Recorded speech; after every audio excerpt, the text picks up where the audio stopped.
Stepping life in the power of the tongue. Speak life. Stepping life in the power of the tongue. Speak life. Stepping life in the power of the tongue. Live your life, love Christ, do your best to Speak life. Stepping life in the power of the tongue. Speak life. Stepping life in the power of the tongue. Speak life. Stepping life in the power of the tongue. Live your life, love Christ, do your best to Speak life. Hello and welcome to the Speak Life podcast. Shout out to all our fans and subscribers. We appreciate y'all. We love y'all. We couldn't do this without y'all. So shout out to y'all. I am your host, Minister Phoenix, alongside my beautiful, amazing wife and co-host. Hey y'all, welcome to the Speak Life podcast. This is your co-host, the one and only Shika. We are so excited to have you here today with us. Welcome. Yes. So last week we started off with this topic of forgiveness, and we really explored the side of the difficulties that we have in forgiving people. So today we're just going to jump right in. We want to really talk about the other side of the issue. What is it that's so difficult about asking for forgiveness? So I think what makes it really hard for people to ask for forgiveness is lack of humility and pride. I think those two things are really what makes it hard for people to ask for forgiveness. I agree. I agree. I agree with pride. Definitely, pride is something that will stop you dead in your tracks from asking for forgiveness. And I think another thing that goes along with that is shame. I really do think that shame will have you feeling in your feelings. But just to touch on the pride piece, you know, and the lack of humility, that's gold. You might want to write that down. I know we ain't in class, but that right there, that could preach. The lack of humility piece and the pride part, it makes it hard for someone who is prideful and not humble to, one, admit that they made a mistake. Oh boy. Yep. You can't admit that you did something wrong if you prideful. It is nearly impossible. I'm not saying it's not possible, but I'm saying it's pretty close to impossible for someone who is prideful to really admit that you did something wrong. And I think that's a hard part for a lot of people. No one likes being able or having to admit that they did something wrong. And another thing that comes along with that is when you have to ask for forgiveness, it causes you to have to place yourself in someone else's shoes. You can't be prideful and lack humility to do that, to be empathetic, to take yourself out of just you and how you feel about a situation and to think about the person that you wronged. And I think that's a hard thing for a lot of people. It's not an easy thing. It is not an easy thing, especially for fellas. Now, fellas, I'm not trying to down us, but I gotta be real. Like I said in episode 1, we gonna tell the truth, the whole truth, ain't nothing but the truth. Fellas, I love y'all. But man, we be having our ego moments where we just gotta be the man. We gotta be the man. And we act like, yo, we can't be wrong and we can't apologize and we can't ask for forgiveness when we messed up. Fellas, we prideful. Can we stop it? Can we just be real? We getting in our feelings when we wrong and we don't like it. But we gotta do better. We gotta be able to humble ourselves and be man enough to admit when you make a mistake. Yes. Can I say that again? Say it again. Be man enough. If you really try and be a man, be man enough to admit when you make a mistake. See, I can talk about this because I struggled with this. I don't like being wrong. And there's been plenty of times, and I can feel the stares coming from across the room, where I have been wrong. And I refuse to admit that I'm wrong or that I made a mistake until it is actually proven to me in my face that I've been wrong. So That's fellas, that she can say that's right. You can say it again. Say it a little louder for the people in the back. That's right. But you know what though? From that experience, you see the growth and you see where you're able to say sorry. You're able to say, you know what? I messed up. I made a mistake. And that comes a long way. It's not easy to do that. But when you're able to do that, like, it shows how humble you are. It shows that, you know what? There's growth. And it like we said before in episode 1, it's a process. Ooh. So it is definitely a process. And it's not easy. Don't get me wrong, because especially the shame piece. And the shame piece is hard. Because when you do something that you may not necessarily be proud of, and you have to own up to it, and you have to approach the situation and ask someone to forgive you for something that you know that you did, something that may be ugly, something that you may feel a lot of shame for. It is hard. It'll for people who aren't used to doing it, it'll tear every shred of what you think of ego inside of you out. But it's necessary. We really have to get to a point as people when we can acknowledge our mistakes, acknowledge our shortcomings, and be able to ask the people that we hurt for forgiveness. And one of the things that I really want to put out there is this thought. If someone comes to you and expresses something that you may have did to them, or something that you may have said, or a situation that they feel like you didn't approach, as best as you could, and it causes them hurt, it causes them pain. Rather, because as people, this is what we do. We don't listen to understand. We don't listen to empathize. We listen to respond. And that is never going to get anything fixed. We have to really start listening and trying to be empathetic to people when they come to us about us. Sometimes ego will take over, pride will take over, and you don't want to be humble in that moment because someone's telling you about these things that you did that you don't necessarily think you did, because you may have that be wrestling with that prideful spirit. But I think if someone gets the courage to come to you and express something that you said or did that may have hurt them, I think as people, we need to be able to step back, put ourselves in that person's shoes, listen to feel, and be able to ask for forgiveness if we hurt someone. So I agree with what you're saying about, just putting yourself into the person's shoes and empathize with the person. It gives you a different feeling to know, like, what, the person is hearing me. The person understand what I'm saying. And as someone who is being asked to forgive, it brings a whole different light on the conversation. If the person is receptive, if the person is there, if the person is acting like, what I'm saying is important to them. But if the person is like, you hurt me, I'm done. There's nothing else, like, I don't want to hear it, I'm done. Then it's like, that's when it makes the other person resentful and not wanting to, like, open up anymore or share. But it's always good to just put yourself into that person's shoes to say, if that was me, how would I want them to react to me? And take that pride out of the way. And be humble enough to listen. Be humble enough to say, I'm sorry. Sorry goes a long way. And don't just say sorry, but say sorry and mean it. Along that topic, something you said just really resonated with me. When asking for forgiveness, I feel like timing is everything.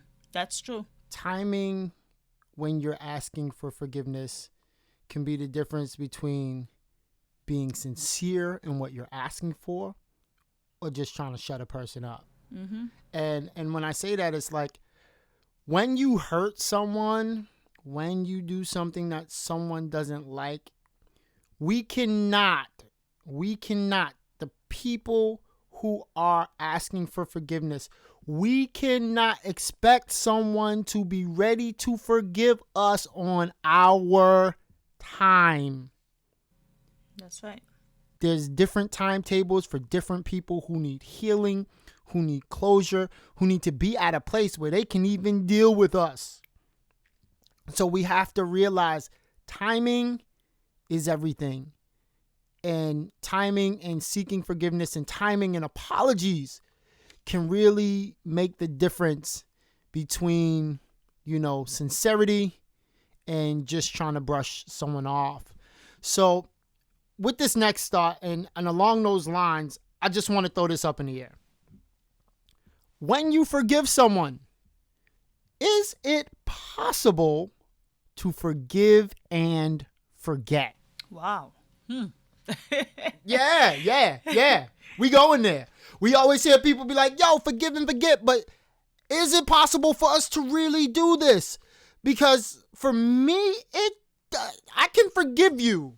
I can push past pain, anger, resentment.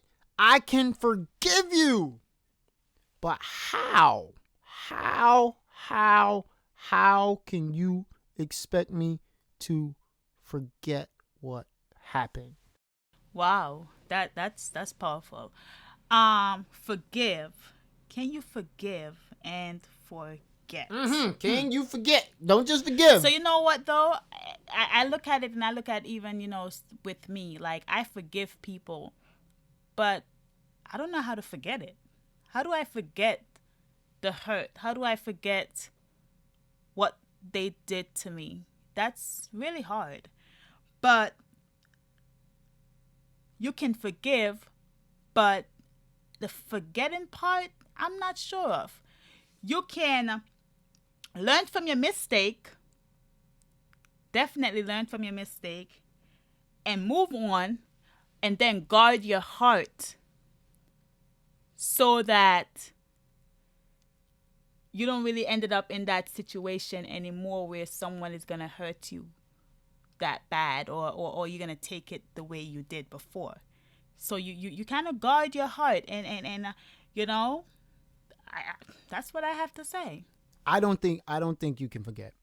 I do not think as humans, as people, we remember that is just something we do. Memories are attached to feelings, and when we think about certain things, it can cause us to feel and remember great things and even traumatic things. So I don't believe that we will ever forget the things that happened to us. But this is what I do think along those lines. When we forgive people, in spite of how they may have hurt us, and in spite of the situation, the first step to us healing is being able to forgive that person. Yes. When we forgive that person, that opens the door for us to be able to heal from that situation. But if we never forgive, we'll never be able to get past that. We'll never be able to move on. So the very first step in our healing is to forgive. And then after it's all said and done and you move on, that feeling that's attached to what happened will no longer dictate how you react to that person. And what I mean by that is this: if you have someone who hurt you and you forgive them not at the very moment, because as we say, everything is a what? Process. Everything is a process. It may not happen. It's not going to happen overnight. But when they first hurt you, you're going to be mad. You're not going to like them. It's going to be a problem. But after a while, after you open up that door with forgiveness and you allow yourself to heal, that situation no longer commands the same attention, no longer commands the same feeling, but you literally get over it. Yeah, that's true. That's true. Because I look at my life and I look at the things that happened to me and the people who hurt me. And I'm able to have like a good relationship with, some of the people who really did me wrong. And it's as if it never happened, but I don't forget the things that they did to me. But because I forgive them, I'm able to like talk with them. I'm able to be in a relationship with them where it would seem to others as if they never did anything. And that's because I forgive. So because I forgive, I'm able to get over that hump, or I got over the hurt, I got over the pain, I got over the feeling, but I don't forget the things that happened. So that's definitely true. And I love that, because that allows me to segue into really what I wanted to go into, and that's this piece of like, how do you get to that point of forgiveness? Like I said, forgiveness opens the door for healing to take place. And like, you related to your life. I think about my life and the relationship I had with my dad, and growing up, and some of the things that, I went through. It's like, there was a point in my life where I really did not like my dad. Like, I'm talking, I did not like this man. I was more fearful, I think, of him, which then turned to resentment and even borderline hatred. But it's like, because of, how I set in my mind that in spite of, what had happened, I'm going to forgive him. It's like it opened up the door for God to bring healing, for God to bring understanding, to where I look at it today. Like, I love my dad, like in spite of the things that, and as the one and only has said, you're not going to forget the things that you went through. But when you open up that door with forgiveness, it allows healing, understanding, and transformation to take place. So I just want to leave y'all off with some words of encouragement to really help y'all. If you're struggling with forgiveness, if you're struggling with asking for forgiveness, if I can encourage you in one thing, it would be this. Like, in spite of how difficult the situation you may have gone through has been, in spite of, how unworthy of forgiveness the person may be, I would encourage you to forgive them so that you can heal and so that you can move on. And I think we get it twisted sometimes, where we think that if we forgive someone, that means we still have to keep them in our life. We still have to associate with them. We still have to be buddy with people. No. You can love people from a distance. Yes, I love it. Yes, love people from a distance. Yes. You can't let people control your peace. Nope. You can't let people dictate your peace. You can love people from a distance. You can forgive them and not associate with them. You ain't holding them up. You ain't holding nothing against them. But you recognize that because of how they are, you can't let them disrupt your peace. So I would encourage you, forgive so that you can move on. Remember, it's not for them. It's for you. And if you're someone who's struggling with asking for forgiveness, I understand that it's not easy. Ego gets in the way. Pride gets in the way. Arrogance gets in the way. But in order for you to be able to actually get further, and in order for you to bring closure to that situation, like, you have to be able to be empathetic and humble yourself and ask for forgiveness. The one and only said, put yourself in the other person's shoes. Feel how they would feel. If that was you in that situation, would you want someone to apologize and ask you to forgive them? And you know what? To add on to what Minister Phoenix says, like, if you ask someone for forgiveness and they don't forgive you, it's not on you anymore. That's a good point. You already asked for forgiveness. So if they want to keep it up, if they want to keep you in their heart, you're free because you asked for forgiveness. Then they're the problem. So it becomes their issue, not your issue. So that's what it is. And asking for forgiveness definitely does show humility. It does. And sincerity. And whether they want to accept it or not, you can't control that. You did your best to to ask, and that's all you can do. And God respects that, and He'll take care of the rest. So super excited about what is going on with the podcast, and we're just gonna wrap up this episode. Remember, death and life is in the power of your tongue. So speak life. If you haven't subscribed already, make sure you subscribe. Drop something in the comments. Hit the like button. Put those notifications on so you know when the next episode is coming. We love you guys, and be blessed. Be blessed, y'all. We appreciate y'all.